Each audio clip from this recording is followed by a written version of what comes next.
আজ থেকে শুরু হয়েছে বাংলাদেশ ফুটবল ফেডারেশনের তত্ত্বাবধানে বাফুফে নেক্সট গ্লোবাল স্টারের কার্যক্রম, অর্থাৎ বাংলাদেশের ফুটবল ইতিহাসের সবচেয়ে বড় ট্রায়াল, যেখানে অংশ নিয়েছে প্রথম দিনে সব মিলিয়ে 49 জন।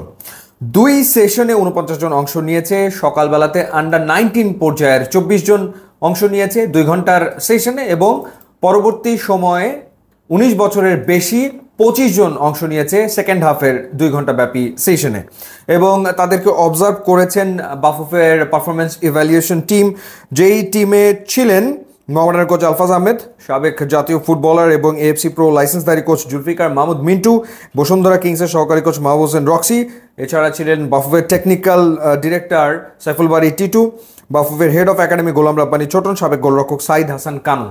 কেমন পারফর্ম করলেন এই 49 জন ফুটবলার, তো সেই ব্যাপারে দুজন তাদের অবজারভেশন জানিয়েছেন। একজন হচ্ছেন বাফুফের নির্বাহী সদস্য এবং বাংলাদেশ জাতীয় দলের সাবেক গোলকিপার সাইদ হাসান কানুন। তিনি বলেছেন যে প্রথম দিনে প্লেয়াররা টায়ার্ড ছিল, সকালে একটু গরম ছিল এবং ফুটবল সেন্স অনেকের ভালো, তবে ফিটনেসে ঘাটতি রয়েছে।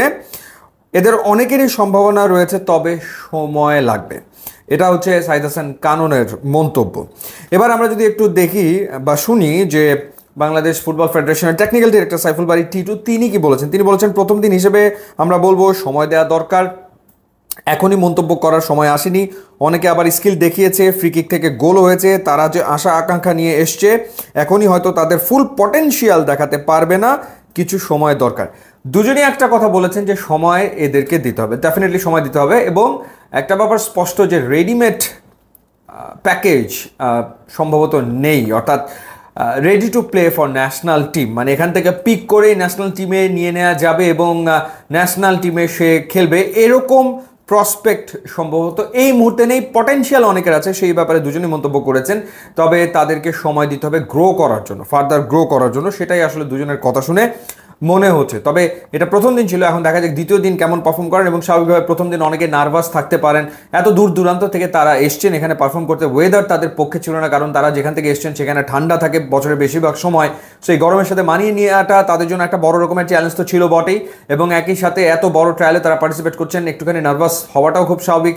আর একটা ব্যাপার হতে পারে যে প্রপার টাইম তারা আসলে পেয়েছেন কি না, কারণ এতজন ফুটবলার একসাথে ট্রায়ালে অংশ নিচ্ছেন, একটা সেশনে ছিলেন 24 জন, একটা সেশনে ছিলেন 25 জন, সুতরাং তারা পর্যাপ্ত সময় প্রত্যেকে পেয়েছেন কিনা প্রথম দিন, সেটাও একটা দেখার ব্যাপার ছিল।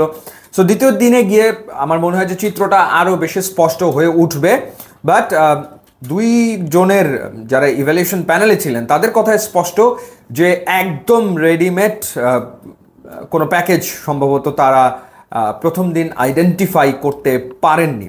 এখন দ্বিতীয় দিনে কি দাঁড়ায় সেটা আসলে দেখার ব্যাপার, বাট সম্ভাবনা যে দেখিয়েছে সেটাই বা কম কি, কারণ আমি ধরে নিলাম যে 50 জন ট্রায়ালে পার্টিসিপেট করছে, সেখান থেকে যদি 10% সাকসেসও হয়, 10% সাকসেস হলেও সেটা বাংলাদেশের জন্য বড় ব্যাপার। মানে অন্তত 5টা প্লেয়ার যদি পাওয়া যায় যারা আগামী দিনে লম্বা সময় ধরে ন্যাশনাল টিমকে সার্ভিস দিতে পারে, সেটা পেলেও আমার মনে হয় যে এই ট্রায়াল ডেফিনেটলি সাকসেসফুল হবে। সো দ্বিতীয় দিনের দিকে আমাদেরকে তাকিয়ে থাকতে হচ্ছে। সো লেটস সি তারা আসলে কেমন করেন। ইউটিউব ইনস্টাগ্রাম লিঙ্ক আছে, আপনারা যোগ দিলে খুবই খুশি হবো। And thanks for watching.